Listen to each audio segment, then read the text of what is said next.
વાલા વિદ્યાર્થીઓ, આપણે પ્રકરણ 11ના બીજા ભાગમાં વાત કરીએ અપૂર્ણાંક ગણતરી. આપેલ પદાવલીના ઉપયોગમાં લેવામાં આવેલા પ્રક્રિયકો જો અપૂર્ણાંક હોય તો તેને અપૂર્ણાંક ગણતરી રિયલ એરેથમેટિક કહે છે.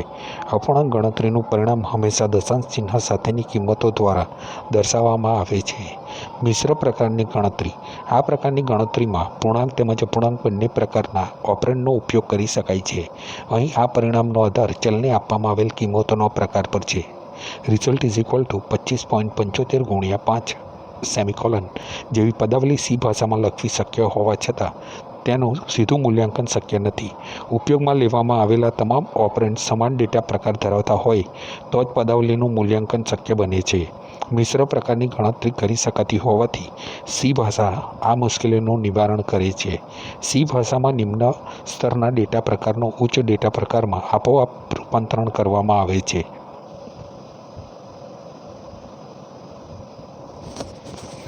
નિરૂપક પ્રક્રિયકો. Assign operator. Total cost is equal to quantity ગુણ્યા કોસ્ટ આઇટમ સેમિકોલન કે ડેટા ઇઝ ઇક્વલ ટુ 30.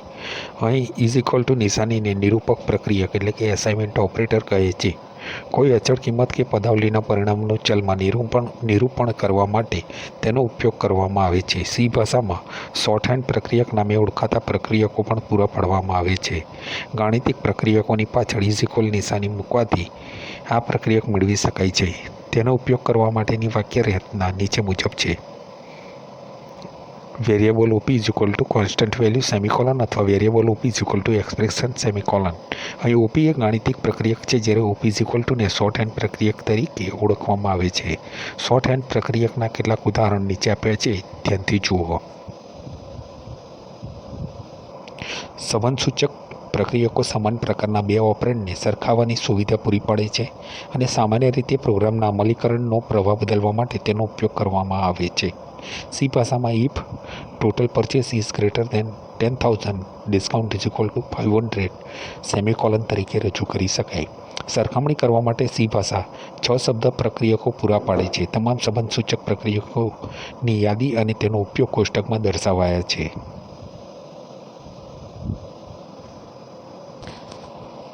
પ્રક્રિયકોની નિશાની અને ઉપયોગ કોષ્ટકમાં ધ્યાનથી જુઓ. સંબંધસૂચક પ્રક્રિયકો. બે ઓપરેન્ડની સમાનતા ચકાસવા માટે ઇઝ ઇક્વલને બદલે ડબલ કોટેશનમાં is equal space is equal પ્રક્રિયકનો ઉપયોગ થાય છે. સી ભાષામાં ઇઝ ઇક્વલ પ્રક્રિયકનો ઉપયોગ નિરૂપક પ્રક્રિયક તરીકે કરવામાં આવે છે. સંબંધસૂચક પ્રક્રિયકોના ઉપયોગ માટે નીચેની વાક્યરચનાનો ઉપયોગ કરવામાં આવે છે. એક્સપ્રેશન 1 રોપ એક્સપ્રેશન 2. અહીં રોપ એટલે સંબંધસૂચક પ્રક્રિયક તથા એક્સપ્રેશન 1 અને એક્સપ્રેશન 2 ગાણિતિક પદાવલી. જે ચલ કે અચળ હોઈ શકે છે. ઇફ જેવા નિર્ણય માળખા તથા ફોર, વ્હાઇલ અને ડુ વ્હાઇલ જેવા નિયંત્રણ માળખા સાથે સંબંધસૂચક પ્રક્રિયકોનો ઉપયોગ કરવામાં આવે છે. વધારા ઘટાડા સૂચક પ્રક્રિયકો. પ્રોગ્રામમાં આવેલ ચલની કિંમતમાં કેટલીક વાર એક જેટલો વધારો કે ઘટાડો કરવાની જરૂર પડતી હોય છે. સામાન્ય રીતે વિધાનોના ગણને પુનરાવર્તિત કરવાના હોય ત્યારે આ પ્રકારની સ્થિતિ ઉદ્ભવે છે. લૂપના અમલની સંખ્યાની દેખરેખ રાખે એવા ચલની જરૂર પડે છે. આ માટે શોર્ટહેન્ડ પ્રક્રિયકોનો ઉપયોગ કરી શકાય. ઉદાહરણ તરીકે વેરિયેબલ પ્લસ ઇઝ ઇક્વલ 1 અથવા વેરિયેબલ માઇનસ ઇઝ ઇક્વલ 1 વાક્યરચનાનો ઉપયોગ કરી શકાય. સી ભાષામાં આ કાર્ય માટે બે વિશિષ્ટ યુનરી પ્રક્રિયકો પ્લસ પ્લસ અને માઇનસ માઇનસ પૂરા પાડવામાં આવેલા છે. આ પ્રક્રિયકોને એક જ ઓપરેન્ડની જરૂર પડે છે. પ્લસ પ્લસ ને વધારા સૂચક ઇન્ક્રીમેન્ટ પ્રક્રિયક અને માઇનસને ઘટાડા સૂચક ડિક્રીમેન્ટ પ્રક્રિયક તરીકે ઓળખવામાં આવે છે.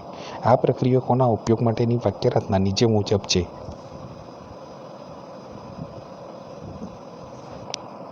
અહીં પ્લસ પ્લસ અને માઇનસ માઇનસનો ઉપયોગ ચલની આગળ કે પાછળ ઉમેરીને કરવામાં આવે છે. ચલની આગળ ઉમેરવામાં આવે ત્યારે તેને પ્રી ઇન્ક્રીમેન્ટ અથવા પ્રી ડિક્રીમેન્ટ પ્રક્રિયક તરીકે ઓળખવામાં આવે છે. અન્યથા તેને ચલની પાછળ ઉમેરવામાં આવે તો પોસ્ટ ઇન્ક્રીમેન્ટ અને પોસ્ટ ડિક્રીમેન્ટ પ્રક્રિયક કહેવાય છે. હવે આગળ જોઈએ. આ પ્રક્રિયકોના પરિણામ સ્વરૂપે ચલની કિંમતમાં એકનો વધારો કે ઘટાડો કરવામાં આવે છે. આ વધારા કે ઘટાડાની અસર પ્રોગ્રામમાં કરવામાં આવેલ પ્રક્રિયકની રીત પર અવલંબે છે. Integer first is equal to 15, second is equal to 20, result semicolon. Result બરાબર ફર્સ્ટ વત્તા second plus plus semicolon. Result ચલની કિંમત 35 થશે, 36 નહીં. જ્યારે બીજા વિધાનને અંતે સેકન્ડ ચલની કિંમત 21 બનશે. તેની પહેલાંની કિંમતમાં 1 ઉમેરવામાં આવશે. પોસ્ટ ઇન્ક્રીમેન્ટનો ઉપયોગ કરવામાં આવે ત્યારે પદાવલીનું મૂલ્યાંકન કરવા માટે ચલની જૂની કિંમતનો ઉપયોગ કરવામાં આવશે અને ત્યાર પછી ચલની કિંમતમાં 1નો વધારો કરવામાં આવશે. ઉદાહરણ: integer first is equal to 15, second is equal to 20, result semicolon. Result બરાબર first plus plus plus second semicolon. તો રિઝલ્ટ ચલની પરિણામી કિંમત 36 થશે. બીજા વિધાનના અંતે સેકન્ડ ચલની કિંમત 21 બનશે. પ્રી ઇન્ક્રીમેન્ટનો ઉપયોગ કરવામાં આવે ત્યારે સૌપ્રથમ ચલની કિંમતમાં 1નો વધારો કરવામાં આવે છે. ત્યારબાદ પછી આ નવી કિંમતનો ઉપયોગ કરી પદાવલીનું મૂલ્યાંકન કરવામાં આવે છે. દર્શાવી શકાય. કોષ્ટક તાર્કિક પ્રક્રિયકોની યાદી અને તેનો ઉપયોગ દર્શાવે છે. અહીં આગળ પ્રક્રિયકની નિશાનીઓ અને તેનો ઉપયોગ દર્શાવેલ છે. 2 એન્ડની નિશાની, તાર્કિક અને એક્સક્લેમેશન, તાર્કિક નોટ. તાર્કિક પ્રક્રિયકોનું કોષ્ટક જુઓ. આપેલ તમામ શરતો ફરજિયાત સંતોષાતી હોય ત્યારે એન્ડ તાર્કિક પ્રક્રિયકનો ઉપયોગ કરવામાં આવે છે. તમામ શરતોમાંથી ઓછામાં ઓછી એક શરત સંતોષાતી હોય ત્યારે ઓર તાર્કિક પ્રક્રિયકનો ઉપયોગ કરવામાં આવે છે. તાર્કિક પ્રક્રિયકોના પરિણામ સ્વરૂપે 0 અથવા 1 મળે છે. અહીં 0 એક ખોટો ફોલ્સ તથા 1 એ સાચો ટ્રુ પરિણામનો નિર્દેશ કરે છે. તાર્કિક પ્રક્રિયકોનું પરિણામ કોષ્ટકમાં તમે જોઈ શકો છો. જો બંને પદાવલી 1 પરત કરે તો જ એન્ડ પ્રક્રિયક 1 પરત કરે. જ્યારે આપેલમાંથી કોઈપણ એક પદાવલી 1 પરત કરે તો ઓકે પ્રક્રિયક 1 પરત કરે છે.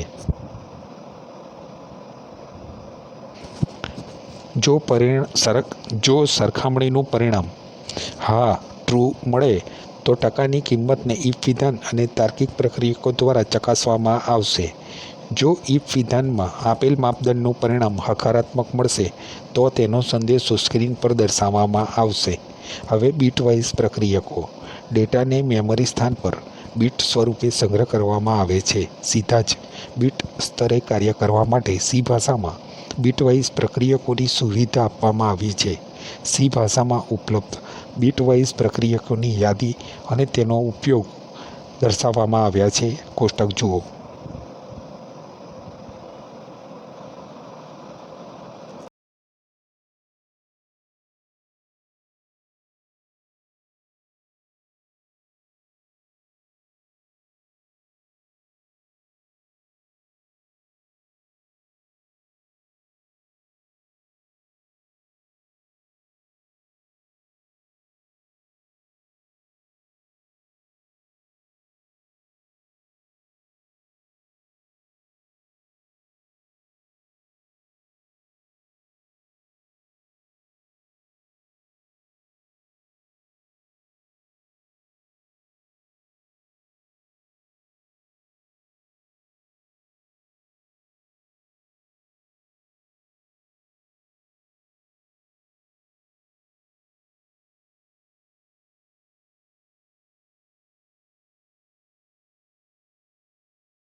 વિશિષ્ટ પ્રક્રિયકો. સી ભાષામાં size of, comma, full stop, dash, greater than, and અને એસ્ટ્રિક જેવા વિશિષ્ટ પ્રક્રિયકો પૂરા પાડવામાં આવે છે. આ વિભાગમાં આપણે માત્ર અલ્પવિરામ અને સાઇઝ ઓફ પ્રક્રિયકોની ચર્ચા કરીશું. અલ્પવિરામ પ્રક્રિયકનો ઉપયોગ ઘણી જગ્યાએ કરવામાં આવે છે. અલ્પવિરામ કોમા પ્રક્રિયકનો ઉપયોગ નિર્ણય માળખા અને નિયંત્રણ માળખામાં પણ કરવામાં આવે છે. ઘટકનો સંગ્રહ કરવા માટે જરૂરી બાઇટની સંખ્યા પરત કરવા માટે સાઇઝ ઓફ નામના એક વિશિષ્ટ પ્રક્રિયકનો ઉપયોગ કરવામાં આવે છે. સાઇઝ બરાબર સાઇઝ ઓફ કૌંસમાં ઇન્ટીજર વિધાન સાઇઝ ચલમાં 4 કિંમતનો સંગ્રહ કરશે, કારણ ઇન્ટીજર ડેટા પ્રકાર મેમરીની 4 બાઇટ જેટલી જગ્યાનો ઉપયોગ કરે છે. પદાવલીનું મૂલ્યાંકન. પદાવલીનું મૂલ્યાંકન કેવી રીતે કરવામાં આવે છે તે જોઈએ. રિઝલ્ટ બરાબર ફર્સ્ટ વત્તા સેકન્ડ ગુણ્યા થર્ડ ઓછા ફોર્થ. અહીં સેકન્ડ અને થર્ડ ચલની કિંમતોનો ગુણાકાર કરવામાં આવશે. આ ગુણાકારની કિંમતને ત્યાર પછી ફર્સ્ટ ચલની કિંમતમાં ઉમેરવામાં આવશે અને આ મધ્યવર્તી કિંમતમાંથી ફોર્થની કિંમત બાદ કરવામાં આવશે. જો પદાવલીમાં એક જ અગ્રતા ધરાવતા 2 પ્રક્રિયકોનો ઉપયોગ કરવામાં આવ્યો હશે તો તેનું મૂલ્યાંકન ડાબીથી જમણી તરફ કરવામાં આવશે. કૌંસનો ઉપયોગ કરી આ ક્રમને બદલી શકાય છે. રિઝલ્ટ બરાબર ફર્સ્ટ વત્તા સેકન્ડ ગુણ્યા કૌંસમાં થર્ડ ઓછા ફોર્થ કૌંસ પૂરો 2 ફિફ્થ સેમિકોલન. થર્ડ ઓછા ફોર્થનું મૂલ્યાંકન સૌ પ્રથમ કરવામાં આવશે. મધ્યવર્તી કિંમતનો સેકન્ડ ચલની કિંમત સાથે ગુણાકાર કરવામાં આવશે. પછી ફિફ્થ ચલની કિંમત વડે ભાગાકાર કરવામાં આવશે અને અંતમાં ફર્સ્ટ ચલની કિંમતમાં તેને ઉમેરવામાં આવશે. મિત્રો, અહીં આગળ ભૂલમાં ફિફ્થની આગળ 2 લખ્યા છે, પણ એ 2 નથી, સ્લેશની નિશાની છે. એ પદાવલીના મૂલ્યાંકનનો ક્રમની આકૃતિમાં જોજો, ઉપર 2ના બદલે સ્લેશ સમજવું. પ્રક્રિયકોની અગ્રતા. સી ભાષામાં સર્જકોએ આ અગ્રતા પૂર્વ નિશ્ચિત કરેલી છે. એટલે કોઈ સૂત્ર આપ્યું હોય તો કેવી રીતે ગણતરી થાય? તો સૌપ્રથમ ખાલી કૌંસ એટલે કે કૌંસમાં જે લખ્યું હોય, પછી બ્રેકેટ કૌંસ, પછી પ્લસ પ્લસ, પછી માઇનસ માઇનસ. આ જે કોષ્ટક દર્શાવ્યું છે પ્રક્રિયકોની અગ્રતા દર્શાવે છે કે કેવી રીતે ગણતરી થાય છે. મેથ્સમાં તમે આ રીત જાણો છો. પ્રકાર બદલી. પદાવલીમાં આપેલ તમામ ઓપરેન્ડ એક જ પ્રકારના હોય તો જ તેનું મૂલ્યાંકન કરવામાં આવે છે. આ લાક્ષણિકતાને કારણે પદાવલીના મૂલ્યાંકન માટે તેમાં આવેલા ડેટા પ્રકારની આંતરિક બદલી જરૂરી છે. ઇન્ટીજર INT, યર બરાબર 2, float principal, rate interest, interest બરાબર કૌંસમાં પ્રિન્સિપલ ગુણ્યા રેટ ગુણ્યા યર ભાગ્યા 100 સેમિકોલન. તમે આકૃતિમાં જોઈ શકો છો કે સૌપ્રથમ કૌંસ પર પ્રક્રિયા થશે, ત્યારબાદ કૌંસને ભાગાકાર સાથે અને પછી જવાબ જે તૈયાર થશે ઇન્ટરેસ્ટમાં સંગ્રહ થશે.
એક્સટર્નલ ચલ, વધારાના ચલ.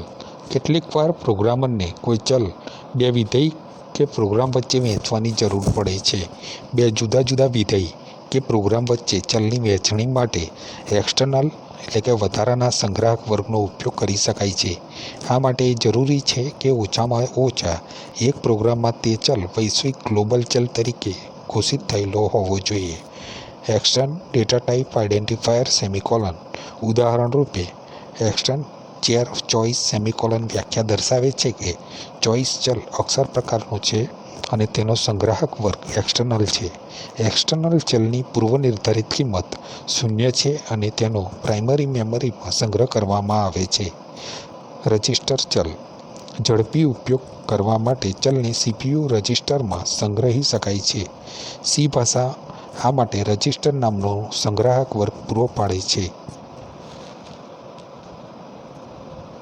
નીચેની વાક્યરચના દ્વારા ચલ માટે રજિસ્ટર સંગ્રાહક વર્ગ વ્યાખ્યાયિત કરી શકાય છે. Register data type identifier semicolon. ઉદાહરણ રૂપે register INT integer counter semicolon વ્યાખ્યા દર્શાવે છે કે કાઉન્ટર ચલ પૂર્ણાંક પ્રકારનો છે અને તેનો સંગ્રાહક વર્ગ રજિસ્ટર છે. પૂર્વનિર્ધારિત રીતે આ પ્રકારના ચલમાં અનિશ્ચિત કિંમત ગાર્બેજ વેલ્યુનો ઉપયોગ કરવામાં આવે છે. સ્ટેટિક ચલ.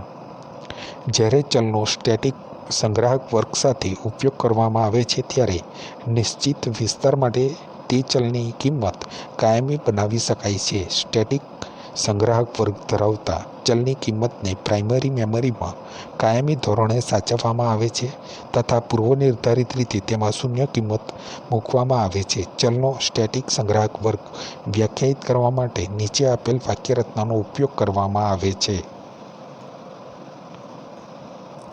Static data type identifier semicolon. ઉદાહરણ રૂપે સ્ટેટિક ઇન્ટીજર મેક્સ સેમિકોલન વ્યાખ્યા દર્શાવે છે કે મેક્સ ચલ પૂર્ણાંક પ્રકારનો છે અને તેનો સંગ્રાહક વર્ગ સ્ટેટિક છે. આપ સર્વનો આભાર. આ પ્રકરણ 11 વારંવાર વાંચો અને YouTube ઉપર મૂકેલી લિંક પણ વારંવાર જોજો.